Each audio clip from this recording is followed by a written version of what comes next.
পাতায় পাতায় জুলাই গণ অভ্যুত্থান শীর্ষক তথ্যচিত্র প্রদর্শনী অনুষ্ঠিত হয়েছে। অনুষ্ঠানের প্রধান অতিথি হিসেবে উপস্থিত ছিলেন নোয়াখালী বিজ্ঞান ও প্রযুক্তি বিশ্ববিদ্যালয়ের উপাচার্য অধ্যাপক ডক্টর মোহাম্মদ ইসমাইল।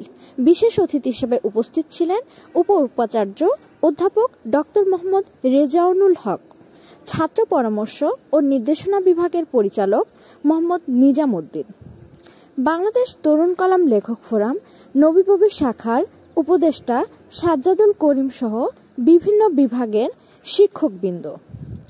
সুপ্ত প্রতিভা বিকশিত হোক লেখনীর ধারা, এই প্রতিপাদ্য সামনে রেখে নোয়াখালী বিজ্ঞান ও প্রযুক্তি বিশ্ববিদ্যালয়ে লেখালেখি বিষয়ক প্রতিযোগিতার আয়োজন করেছিল। সেই আয়োজনে বিজয়ীদের প্রথমেই জানাই আন্তরিক অভিনন্দন। সেখানে 2টি সেকশন ছিল, ক এবং খ। ক সেকশনে প্রথম স্থান অধিকার করেছে ইশরাত জাহান ঈশা, শিক্ষা বিভাগ। দ্বিতীয় স্থান অধিকার করেছে মুনতাহিনা জামান, সমাজকর্ম বিভাগ। তৃতীয় স্থান অধিকার করেছে জুবায়ের আহমদ তামিম, সমাজবিজ্ঞান বিভাগ।